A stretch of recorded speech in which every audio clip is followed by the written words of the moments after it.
मैं आर्तिका शुक्ला हूँ। आप में से कई लोगों ने मेरा इंटरव्यू पहले भी देखा होगा। मेरी इस बार यूपीएससी में 4थी रैंक आई है और मैं पेशे से एक डॉक्टर हूँ।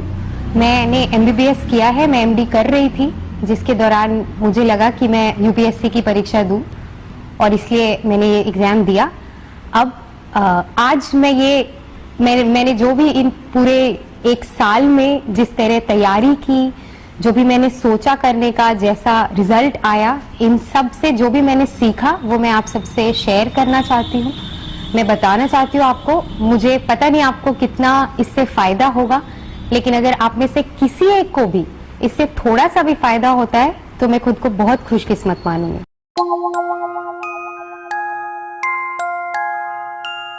शुरुआत करते हैं कि इस एग्जाम की प्रिपरेशन कब से करनी है। मुझसे बहुत सारे लोगों ने ये पूछा है, तो मैं ये कहना चाहती हूँ कि लोग आपको ऐसा कहेंगे कि आप बचपन से ये करें, स्कूल टाइम से करें, कोई एक पर्टिकुलर टाइम है जब आपको शुरुआत करनी चाहिए। मुझे ऐसा बिल्कुल नहीं लगता। मैंने शुरुआत 2014 के नवंबर में की थी और एक साल में मैंने इसकी ठीक ठाक तैयारी कर ली। तो मैं आपको यही कहना चाहती हूँ कि आपको जब भी लगे कि आपको ये परीक्षा देनी है, आपको लगता है कि आप ये कर सकते हैं, आप बिल्कुल इसमें जुट जाएं। उसमें आपकी उम्र कितनी है, कितने साल बचे हैं, कितने अटेम्प्ट बचे हैं, इनका कोई आप इसका दान न दें। और अगर आपको लगता है कि आप मेहनत कर सकते हैं तो एक साल भी बहुत है। मैंने एक साल ही मेहनत की है। अब शुरू करते हैं। तो सबसे पहला एग्जाम, जैसा कि आपको पता ही होगा, प्रीलिम्स होता है, जो अगस्त के महीने में होता है पिछले 2 साल से। दूसरा एग्जाम इसका मेंस होता है, जो दिसंबर में होता है। और अगर इन दोनों में क्वालिफाई हो जाए तो इंटरव्यू होता है, जो प्रोबेबली मार्च से मई जून तक चलता है।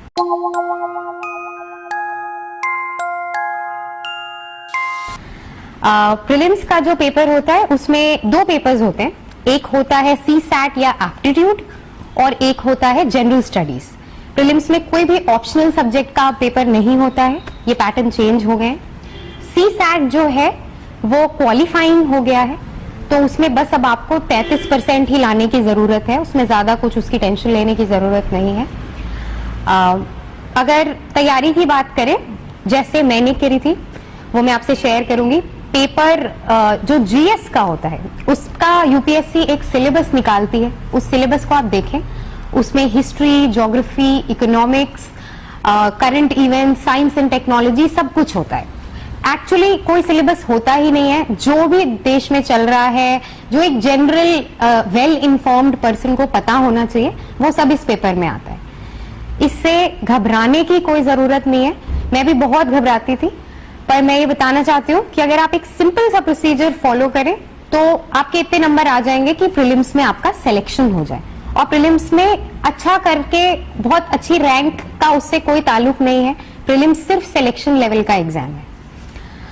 हिस्ट्री, ज्योग्राफी, इकोनॉमिक्स, इन सब के लिए कौन सी किताबें पढ़नी है, इनमें मैं बड़ा ही बेसिक सा आपको बता सकती हूँ कि स्पेक्ट्रम की मॉडर्न हिस्ट्री एक किताब है जो बहुत इंपॉर्टेंट है हिस्ट्री के लिए।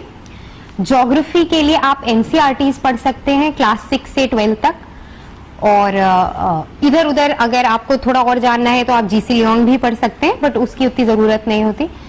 और इकोनॉमिक्स के लिए अगेन आप एनसीईआरटी के 10th, 11th, 12th, 11th and 12th की किताबें पढ़ लें तो वो मोर देन इनफ नॉलेज है।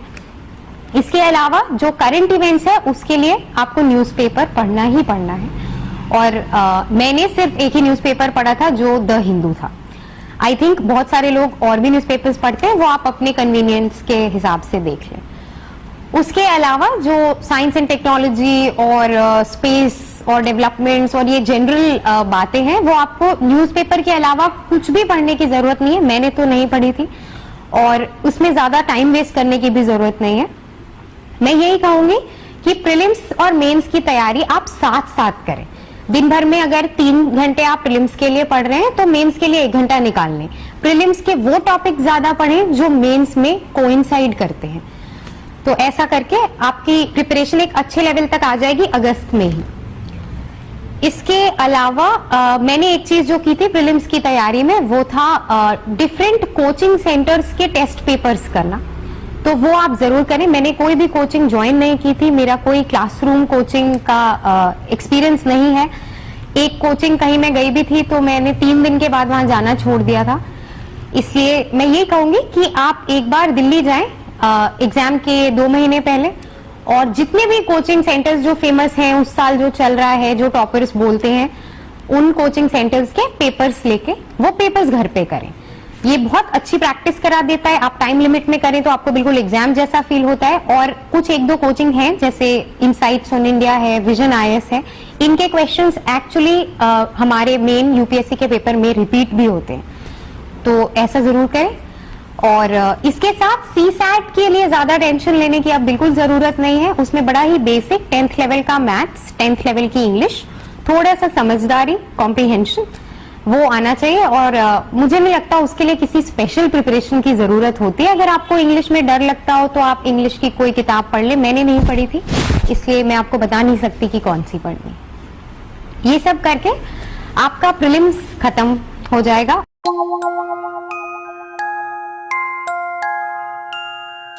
अब एक बात है कि प्रीलिम्स देने के बाद जो रिजल्ट आता है वो 1-1.5 महीने बाद आता है, और आपका मेंस का एग्जाम दिसंबर में ही होता है।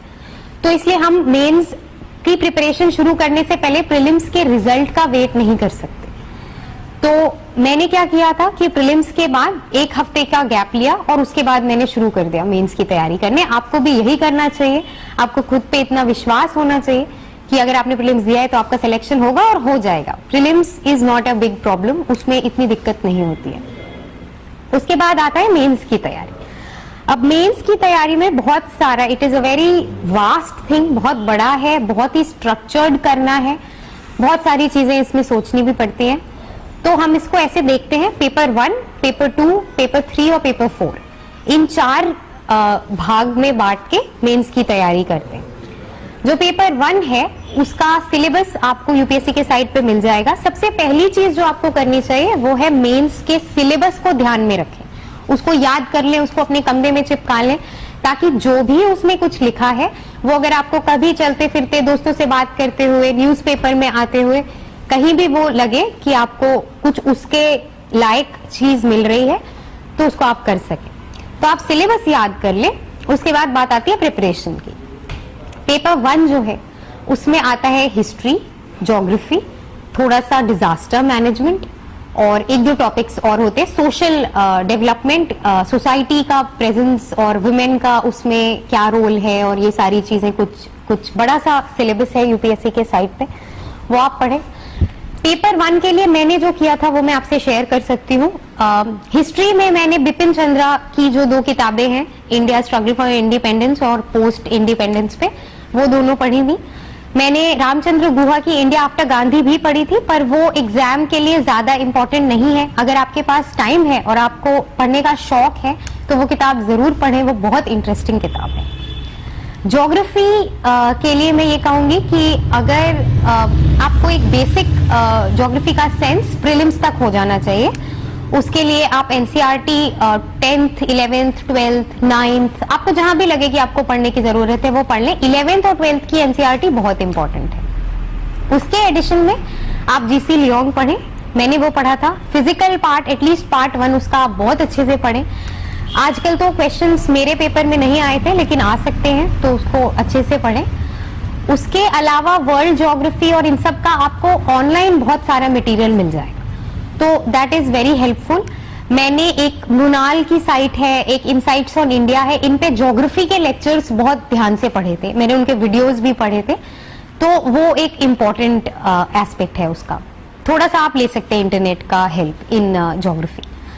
उसके बाद आता है सोशल, सोसाइटी की जो बातें हैं, मैं उसके लिए एक बात बहुत क्लियरली बोलना चाहूंगी कि सोसाइटी और वुमेन और इन सब बातों के लिए आपको कोई अलग से मटेरियल पढ़ने की जरूरत नहीं है। आपको कोई पेपर में जो ये सारी चीजें आती हैं, द हिंदू हो चाहे इंडियन एक्सप्रेस हो या आप जो भी पढ़ते हो, आपने करंट इवेंट्स अगर पढ़ा हुआ है तो सोसाइटी आपका ऑलरेडी तैयार है, उसमें आपको कुछ भी नया करने की जरूरत नहीं है, उसमें आप टाइम वेस्ट ना करें। जो भी नई चीजें हो रही हैं वो ही काफी है for current, for society in paper 1। उसके अलावा कोचिंग बहुत सारे मटेरियल्स निकालती है, सोसाइटी पे किताब है, एनसीईआरटी है, ये सब पढ़ने की जरूरत नहीं है, मैंने नहीं पढ़ा था। सिर्फ जो पूरे साल हो रहा है आप उससे अप टू डेट रहें, आप पीआईबी की साइट्स पढ़ते रहे, आप पीआरएस में पढ़ते रहे, आप एमपीआर पढ़ते रहे, मंथली पॉलिसी रिव्यू होता है, ये गवर्नमेंट के साइट्स हैं। अगर और टाइम हो तो आप गवर्नमेंट की इंडिविजुअल साइट्स हैं, जैसे मिनिस्ट्री ऑफ ह्यूमन रिसोर्स की अपनी एक साइट है, विमेन एंड चाइल्ड डेवलपमेंट की एक साइट है, वो साइट्स पढ़ते रहे, इतना काफी है सोसाइटी का पार्ट प्रिपेयर करने के लिए। उसके अलावा एक I think disaster management paper 1 में आता है, उसके लिए एआरसी की रिपोर्ट मैंने पढ़ी थी, वो that is more than enough. उसके अलावा आपको कहीं इधर उधर भागने की जरूरत नहीं है।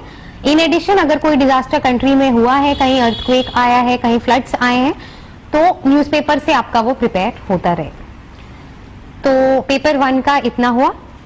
अब हम पेपर 2 पे चलते हैं, जो मुझे सबसे टफ लगता था यूपीएससी के पेपर्स में। That is about governance and public policy I think and social justice. और ऐसा बड़ा ही बड़ा सा पेपर है, बहुत बड़ा सिलेबस है, बट सिलेबस से डरने की कोई बात नहीं है।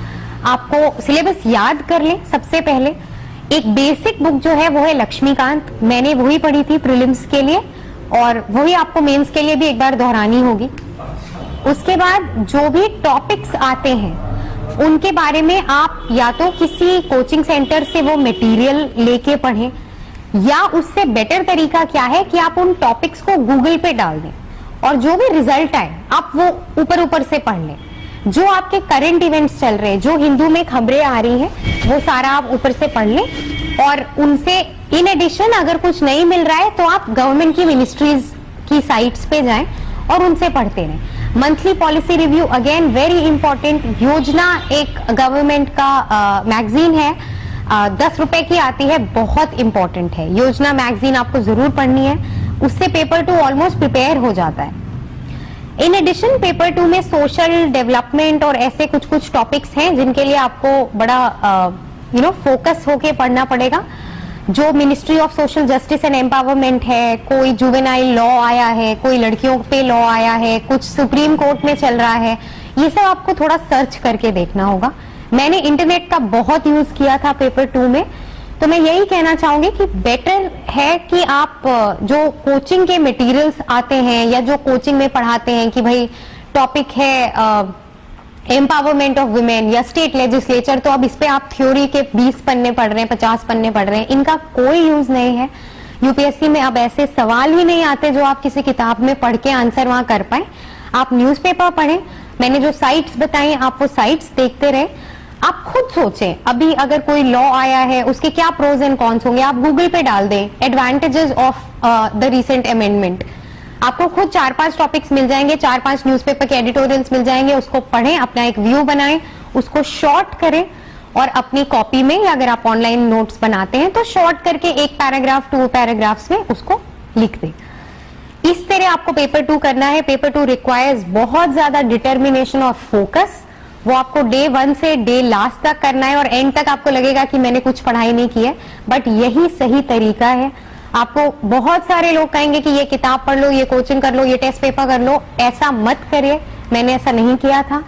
आप एक जागरूक सिटीजन की तरह पेपर 2 की प्रिपरेशन करें, एक स्टूडेंट की तरह ना करें। तो जो क्वेश्चन पेपर में एक सवाल आएंगे वो भी आप एक बहुत ही अच्छे लेवल का आंसर उसमें लिख सकते हैं। इसके अलावा पेपर 2 में मुझे लगता है थोड़ा सा एक कॉमन सेंस की जरूरत होती है, वो नॉर्मली डेवलप होने में थोड़ा मुश्किल होता है। तो आप एक मॉक टेस्ट सीरीज जरूर करें पेपर 2 के लिए। उसमें आपको ऐसे रैंडम सवाल पूछे जाएंगे, आपको लगेगा जब आप टेस्ट दे रहे होंगे कि मैं क्या लिखूं। ऐसा ही सेम यूपीएससी के पेपर में भी होगा। मैंने जब पेपर दिया था 20 क्वेश्चंस में से 8 क्वेश्चंस ऐसे थे जिनको पहली बार पढ़ के मुझे लगा ये तो मैंने कभी देखा ही नहीं है। बट मैं आपको ये बताना चाहती हूँ कि उसके बारे में आप 15 सेकेंड सोचें, एक नॉर्मल पर्सपेक्टिव से, एक बहुत ही जागरूक और नॉर्मल सिटीजन की तरह आप वो क्वेश्चन पढ़ें और एक स्मॉल सा आंसर 200 वर्ड का उस पर लिख दें। और यही वो एक्सपेक्ट करते हैं आपसे। आप ये मत सोचिए कि आप हर टॉपिक के बारे में 200 वर्ड्स याद करके जाएंगे और वहां उलट देंगे, ऐसे सवाल ही नहीं आएंगे। तो पेपर 2 के लिए ये जो बात, ये सारा प्रिपरेशन टेक्निक प्लस एक मॉक टेस्ट सीरीज जो आपको सोचना सिखा दे। जो आपको कम समय में 3 घंटे में 20 क्वेश्चन सोच के लिखना सिखा दे, ये करना इज मोर देन इनफ, और कुछ करने की जरूरत नहीं। फिर आता है पेपर 3 विच इज इकोनॉमिक्स। और इकोनॉमिक्स एक ऐसा पार्ट है जो मुझे एज अ डॉक्टर बहुत टफ लगता था। मुझे कुछ नहीं पता था जब मैंने ये प्रिपरेशन शुरू की। मुझे ये भी नहीं पता था कि बैंक्स क्या होते हैं, उनका काम क्या होता है लोन, क्या होता है लेंडिंग रेट, आरबीआई का काम क्या है। तो अगर आपकी भी ऐसी हालत है तो आप इससे घबराइए मत, काफी टाइम है और इसके लिए पढ़ाई की जा सकती है। बहुत ही बेसिक लेवल का इकोनॉमिक्स यूपीएससी में आता है। तो जो टफ इकोनॉमिक्स आती है एक्चुअली वो प्रीलिम्स के लेवल पे आती है। तो उसके लिए जैसा मैंने आपको बताया, आप 11th और 12th की एनसीईआरटी पढ़ लें, आपको बेसिक इकोनॉमिक्स का नॉलेज हो जाएगा। उसके बाद पेपर 3 का जो टॉपिक है, जो भी टॉपिक्स हैं वो आप एक बार ध्यान में रखें। एक एनसीईआरटी आप पढ़ लें। रमेश गुप्ता की एक किताब आती है जो लोग कहते हैं पढ़नी चाहिए, मैंने थोड़ी थोड़ी वो पढ़ी थी, वो इतनी मोटी किताब है। अगर आपके पास समय है और अगर आप इकोनॉमिक्स में इंटरेस्टेड हैं, आपको अच्छा लगता है तो आप वो किताब पढ़ें। मैंने वो नहीं पढ़ी थी, मैंने शायद 2-3 पेजेस से ज्यादा नहीं पढ़े थे, बट वो एक अच्छी किताब है। मैंने मेंस के बाद थोड़ा सा उसको पढ़ा तो मुझे वो बहुत अच्छी लगी। बाकी मैं ये कहना चाहूंगी कि एसेंशियल पेपर 3 में कोई भी किताब नहीं है। आप अगेन करंट अफेयर्स पढ़ते रहें। इकोनॉमिक्स से रिलेटेड जो न्यूज आती है वो आप ध्यान में रखें। आरबीआई ने कोई नई कमेटी बनाई, गवर्नमेंट ने मॉनेटरी पॉलिसी के बारे में कुछ बोला, बजट आया और इकोनॉमिक सर्वे आया। मैं एक बहुत वाइटल पीस ऑफ इंफॉर्मेशन यहाँ पे शेयर करना चाहती हूँ, वो ये है कि इकोनॉमिक सर्वे से डायरेक्टली हमारे पेपर में 3 या 4 क्वेश्चन आए थे यूपीएससी के। सिर्फ इकोनॉमिक सर्वे के जो चैप्टर्स हैं, उनके टॉपिक्स और उनके जो 10-12 पेज जो वो लिखे रहते हैं, उससे डायरेक्ट लाइंस उठा के यूपीएससी के पेपर में आई। तो अगर कोई ऐसी एक किताब है जो आप पढ़ लें और आपको लगे कि हाँ इससे मेरे पेपर में क्वेश्चन आए, तो वो इकोनॉमिक सर्वे। आप इकोनॉमिक सर्वे जब भी रिलीज होता है, जब भी टेबल होता है पार्लियामेंट में, उसका ओरिजिनल कॉपी लें। वो फोटोस्टेट्स और कोई भी ऐसे समरीज वो सब ना करें, और उसको लेके आप एक बार क्या मैं कहूंगी 2 बार इकोनॉमिक सर्वे पढ़ लें और इकोनॉमिक सर्वे का एक समरी बना लें। उसको आप रिवाइज करते रहें, उससे डेफिनेटली 2-3 क्वेश्चंस आएंगे। बजट के सिर्फ की फीचर्स पढ़ने की जरूरत है, पूरा बजट पढ़ने की जरूरत नहीं है। वो थोड़ा टफ भी होता है फॉर एनीवन जिसका इकोनॉमिक्स का बैकग्राउंड नहीं है। इसके अलावा पेपर 3 के लिए मुझे याद है ज्योग्राफी की एनसीईआरटी बहुत इंपॉर्टेंट होती है। उसमें बहुत सारे क्रॉपिंग पैटर्न्स और इंडिया की इकोनॉमी, एग्रीकल्चर, इन सब पे बातें करनी है, उसमें लिखा रहता है। तो उसके लिए आप बस ज्योग्राफी की एनसीईआरटीज पढ़ लें, बहुत हाई लेवल की जरूरत नहीं है। करंट इवेंट्स में अगर कुछ हो रहा हो, कहीं पे हमने कुछ नया किया, हमने फोर्टिफाइड क्रॉप्स ला रहे हैं, या कहीं पे ड्रॉट्स बहुत ज्यादा हो रहे हैं, फार्मर सुसाइड्स बढ़ रहा है, तो ये सब आपको करंट इवेंट से पता चल जाएगा। इसके अलावा पेपर 3 में एक साइंस एंड टेक्नोलॉजी और स्पेस डेवलपमेंट का एक पार्ट है जो थोड़ा डरावना लगता है शुरुआत में, बट अगेन मैं यही कहूंगी उसके लिए स्पेशल प्रिपरेशन की बिल्कुल जरूरत नहीं है। आप रोज हिंदू पढ़ते रहें, जो उसका स्पेस का पार्ट आता है, अगर आपको कुछ लगता है इंपॉर्टेंट तो उसके नोट्स बना लें। अगर 1-2 सवाल आपसे नहीं भी आए तो उसके लिए एक पूरी किताब पढ़ने की जरूरत नहीं है। साइंस एंड टेक्नोलॉजी मुझे लगता है अगर आपने साल भर पेपर पढ़ा है तो आपको कोई एंड में जाके एक नई किताब खरीदने की जरूरत नहीं है। मेजॉरिटी बच्चे यही करते हैं। लोगों को लगता है कि साइंस एंड टेक्नोलॉजी, नवंबर में बहुत सारी कोचिंग्स एक बुकलेट निकाल देते हैं और कहती हैं कि ये पूरे साल का साइंस एंड टेक्नोलॉजी है। उसमें टाइम वेस्ट ना करें, मैंने वो नहीं किया था। उससे हार्डली 1-2 सवाल आएंगे और उसको पढ़ने में आपको 2-3 दिन लग जाएंगे। तो मैं यही कहूंगी कि आप साल भर एक माइंडसेट रखें कि साइंस की अगर कोई न्यूज आती है न्यूज़पेपर में तो वो आपने एक नोट बना के रख लेना है। इसके अलावा पेपर 3 से डरने की जरूरत नहीं है। जैसा कि मैं एक बार दोबारा कहना चाहूंगी, economic survey is of utmost importance. उसको किसी भी हालत में उसको इग्नोर नहीं किया जा सकता। Budget is again of importance and anything जो फाइनेंस मिनिस्टर का स्पीचेस आ रही हो, आरबीआई गवर्नर ने कोई स्पीच दिया हो जिसमें वो इंडिया के बारे में कुछ बता रहे हो, आपको उसका आइडिया होना चाहिए। और जो भी पूरे साल इकोनॉमिक न्यूज का कवरेज होता है वो आप पढ़ते रहें, और that is more than enough for paper 3।